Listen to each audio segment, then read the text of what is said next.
dark night of the soul. Sounds like a threatening and much to be avoided experience.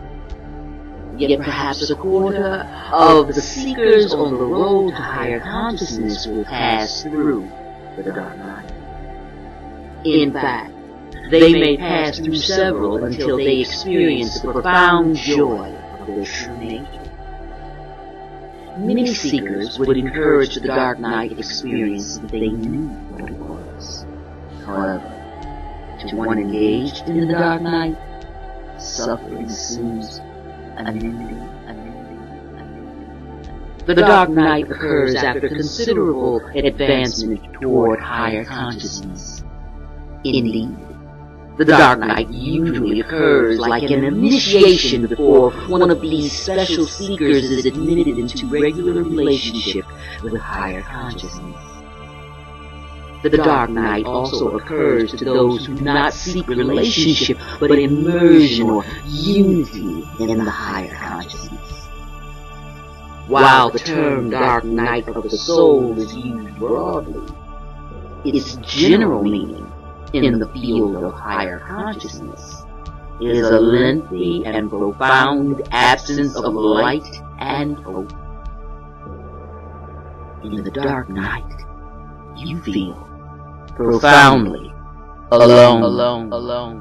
The dark night usually develops this way. You, as a genuine seeker, have gone through many significant phases as you progress toward higher consciousness. Your faith is strong.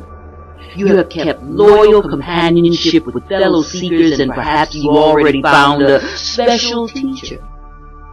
You've experienced indications of the reality of higher consciousness and yearn to be more deeply in communion with it. You see the principles of a higher power at work in your life. Yet all in all, you find yourself somehow painfully on the outside. You feel caught between your old way of living, your old tendencies and associations, and this nebulous, unreachable realm of higher consciousness. You feel an exile in both places. You don't belong in the old pastimes, in the old empty or numbing way of life, yet you somehow can't fit in or feel at home in the fellowship of those who talk naturally of the higher consciousness and its reality. They are experienced. They are absorbed in it. They are loving, giving people, but you are unable to live with full heart and mind the way they do. They're able to apply the principles of higher consciousness easily, yet it's so hard for you. They have manifestations and proof on a regular basis. You only stretch like a human mule after a receding corn cob while pulling the heavy weight of your old tendencies behind you. You try to be good, and often you can't. You try to be loving and find at times your heart is hard like stone. Sometimes your projects fall down around your ears. You keep struggling and still you don't break through. You understand the path is one of joy, and yet your life seems to have been barren for a month or two, perhaps longer. Where did that early joy and zest go? Up to this particular time, there was joy, there was delight. But now there is only a hanging on, a dogged hanging on. You persist because you can't conceive of going back to your old way of life. That seems impossible now. That would be like going to prison, living as if with a transorbital lobotomy. You deeply want to have joy and fulfillment, easily manifest prosperity, but something's not working. You don't know what it is, but something's awry, and your meditations have lost their luster. Sometimes during rare meditations, you do experience brief moments of peace. Your agonizing mind and heart rest from their turbulence, and even these fleeting times of calm are so deeply appreciated. Your light dance of life, which had gone on for some time, is now a trudging in what seems a devastated and alien land. Your fellow seekers look at you and show their concern. Their words of kindness are valued, but you feel you're somehow incapable of responding well. Your heart is numb. At these times, your friends try to cheer you up. They invite you to dinner. You seem to perform fairly well despite the emptiness you feel inside. What else is there to do? You wonder if you have any right to be in their fellowship at all. You think of leaving town, but where would you go? What good would diversion be? A number of your friends in the fellowship of this great path know what you are going through, for they have been through it themselves. They feel the main thing to do is encourage you to go on. They know if you keep it up and do not quit, you will succeed. They know if you quit, you will be a self-reject and will return to the old life, forever a foreigner, being neither at home with it nor at home anywhere else. They recognize that your own higher self, out of love, is lifting you up into its embrace. They see you are being drawn into your dark night because, 1, your inner potential has great stature. 2, your crusty old ego requires you to go through the dark night in order to be transformed. Other seekers, for various reasons, do not have to pass through the dark night. However, the dark night is your way. Your night is a very difficult time. While others may one day envy you for the marvelous growth you experienced in such a short, intensified period, you will, because of the pain of your experience, always feel profound compassion for those who one day see going through a similar night. Being caught between the old way of life and the new possibilities, your sense of alienation intensifies. Your sense of inadequacy and not knowing what to do next becomes gnawingly constant. You feel you would do anything to get out of this state, yet it is only your ego which is keeping you in it. However, this insight is impossible for you to grasp while going through your long night. And you feel so totally alone. Sure, you have friends, and you appreciate them, but you are keenly aware that they are not capable of feeling what you are feeling or knowing what you are going through. Sometimes they seem like clowns. Sometimes they seem empty-headed, caught up in meaningless pursuits. They do not understand, you think, how much you are suffering, or how you cry out and pray deep into each midnight. You try their advice, but it doesn't seem to touch the heart of the matter. You begin to enter the dark night in earnest when you feel completely stranded. In the fullness of the dark night, you don't know where you are spiritually. You're separate from God and humanity. You do not know where to turn. Your friends love you and wish you well, but your condition does not improve. The dark night is a very private matter. The person in the dark night is generally able to function quite well despite inner suffering. Often your acquaintances never suspect that you are going through the dark night. They probably did not even know. Only people close to you, especially friends along the path, can recognize your pain.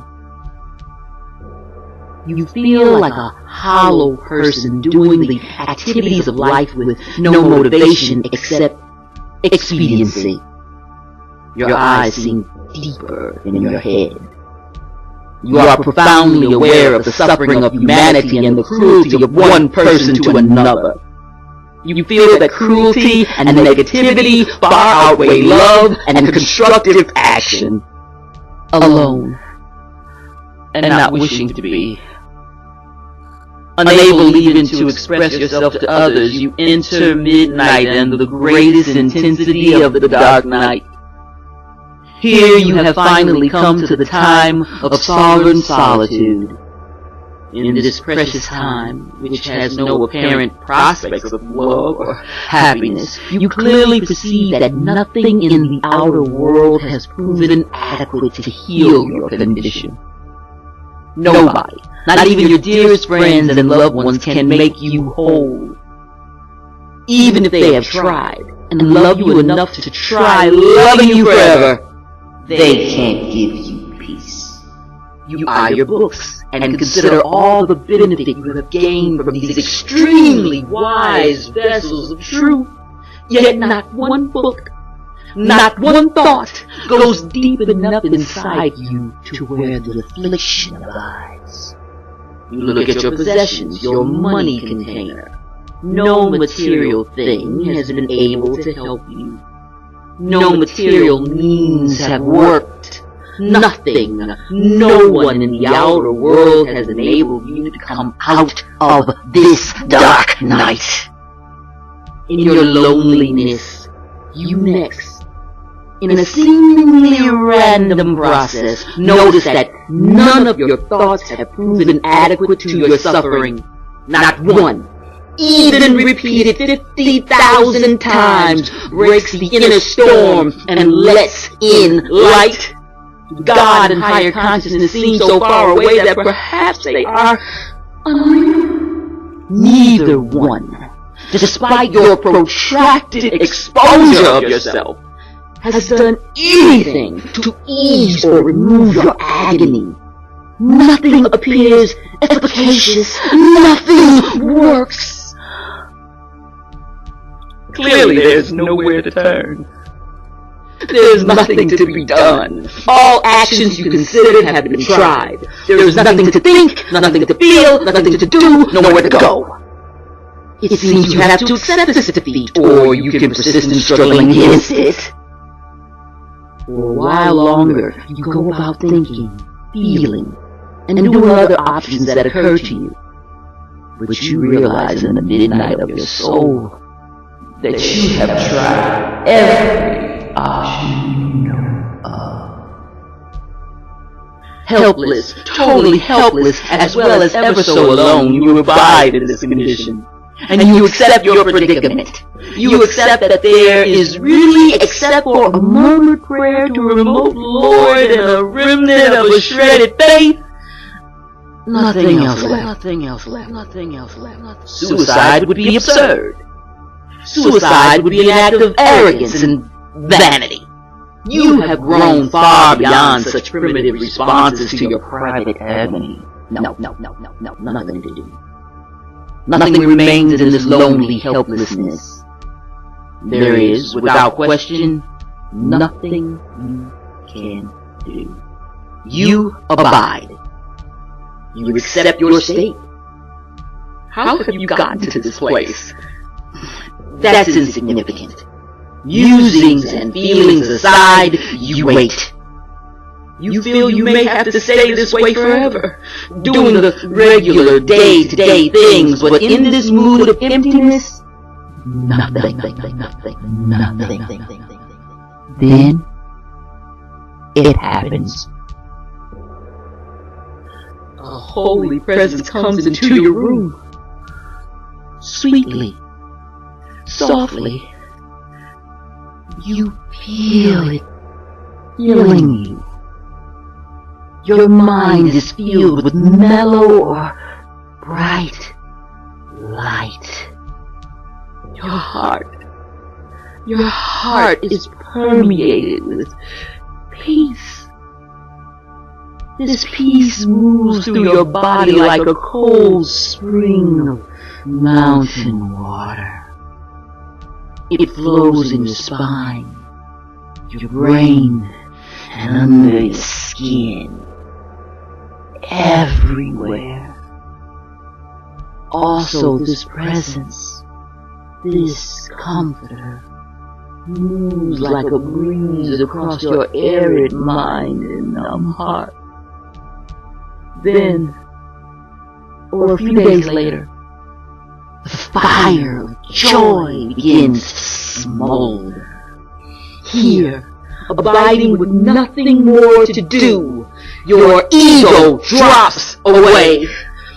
Your ignorant, arrogant, fearful sense of self falls away from you. You stand in light, a new being, a free being, transformed. Believe it or not, that's what the Dark Night is all about. Transformation. Your ego, your limited sense of self, your inadequate complex of ideas about who you are had to be dissolved. Your ego was, you begin to see, eclipsing higher consciousness and your true nature. Your old sense of self was inadequate to your new hopes and proper state. Your suffering intensified because of a major misapprehension. You were too used to thinking of yourself based on inputs from your previous experiences in life. On and on through life, you gathered information and responses from the world, which indicated to you what kind of person you were and are. These superficial units of related inputs became integrated in what is called the ego. Your sense of self, your sense of who you are. As long as you allow this inaccurate or only partial sense of who you are to dominate, you could not know or abide in your true nature. Your ego sense is so powerful. You invest it with so much of your thoughts and feelings. Your attitudes of life become based on an egocentric perspective. The ego gains a progressively greater foothold on your entire life because your basic attitudes about your existence and essential nature are strongly linked with ego. Then, your ego sense, due to your suffering or your limitations in life, wants to have more power over circumstances and a more pleasant life. The ego sense often becomes motivated to seek higher consciousness and thus greater ability to dominate in life. Not always, but often, it is the ego sense which most eagerly pursues higher consciousness. It wants to be in charge. It wants to manipulate events and make life come out more to its satisfaction. But as long as your ego dominates, it is on a collision course with your true nature and your higher consciousness. There's going to be a showdown. There has to be a confrontation sometime if your higher consciousness is ever to emerge, if you are ever to know truly who you are and what your human capabilities are. Furthermore, and this is extremely important, especially in understanding the dark night of the soul, your ego, as it develops from childhood onward, has the conviction that it is the doer. Generally, your ego assumes that it chooses what your mind will think and chooses what your heart will feel. It feels it selects the various actions and activities you are going to undertake. Your sense of self, being convinced it is the doer, feels it accomplishes anything and everything in your life. Do you see then how the dark night develops? A false sense of self has been ignorantly and manipulatedly standing in the way of enlightenment. Additionally, until you are consolidated in higher consciousness, your ego can return and reestablish control if you let it. Sometimes, when you're fatigued, or when you have special new opportunities in life, you are vulnerable to the re-establishment of your ego and its opinion that it is in charge of doing everything.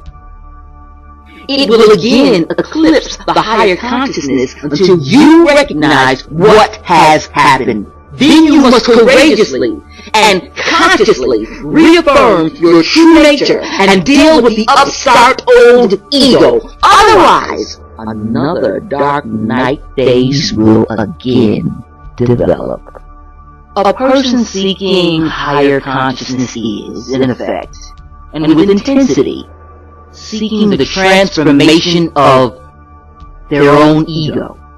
They are seeking to end the tyranny of the ego and abide in their true nature, instead of a false nature concocted through experiences and emotional inputs during the process of life. While it is true these inputs have a value in subjecting you to new experiences and so offer unique learning situations, they often give you a illusory sense of self. You are not your mistake. Even a murderer can change and become a new being. Still, as you progress toward higher consciousness, your ego may not be humbling and daily transforming itself. You may instead have a highly developed ego which is sure that it is causing the events of higher consciousness to unfold bit by bit. Your ego, after all, can be very interested in the attributes of higher consciousness in meditation and association with enlightened beings. Your ego feels gratification and satisfaction in moving on down the road toward higher consciousness. Your ego may also have the opinion that, because of its grasp of matters, it will one day establish, or by its thought, process, and feelings, bring about the enlightenment and awakening. It is convinced that it will achieve higher consciousness. This is ironic because, by the time of the dark night, the ego is the main obstacle. It is the obstruction of the light of consciousness. It stands between you and your fulfillment. In fact, the length of your dark night is based on the cunning of your ego. It can fight a very lengthy battle if it fears it's going to be destroyed or will have to give in to something so much greater than it knows itself to be. Incredibly, your ego wants to be in on the act of enlightenment. Ego wants to bring about higher consciousness by its own dramatic means. Certainly, it doesn't want to be granted fulfillment by a power outside of itself. Convinced that it is the doer, your ego holds on for dear life until that event called the dark night of the soul, when your ego awakens to the profound fact that it cannot cause or bring about higher consciousness. Ego cannot, by its will or any other skills whatever, create the wholeness of heart which will end your deep suffering. In a sense, your ego recognizes itself in the dark night to be the disease. It recognizes that its foothold on your mind and heart has, at an advanced stage on your path, proven a great numbing agent and a high stone wall against the light. Ego stands against the fulfillment of your faith and the realization of your profoundest yearnings. Finally, your ego has found something it cannot do, and in the dark night of the soul, it becomes totally convinced it is inadequate. It cannot deal with your suffering or the fulfillment of the heart's yearning. Nothing it can do, think, say, buy, or travel to will in any way suffice. Here, in this dark night, the lifelong ego sense dies, impotent. Having fulfilled its part, now weak and incompetent, it is dissolved, transmuted, From a higher sense now awakening within you, you slough off your false sense of self.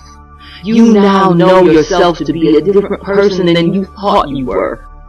Your ego was merely experiencing some of the attributes, some of the qualities of your true nature, while at the same time obstructing others. You, in passing successfully through the dark night, enter the realms of higher consciousness.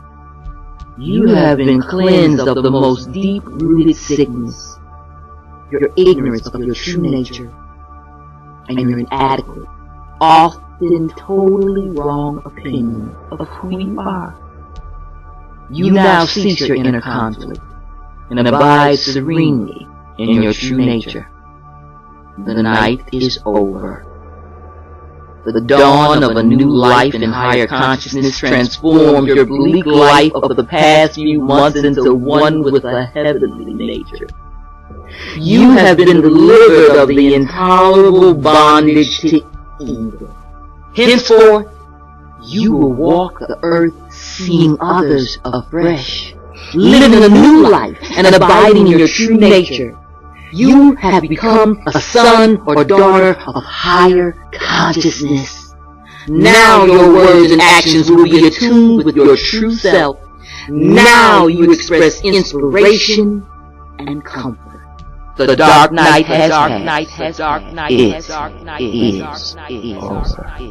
The dark night has passed. The dark night has passed. The dark night has passed. The dark night has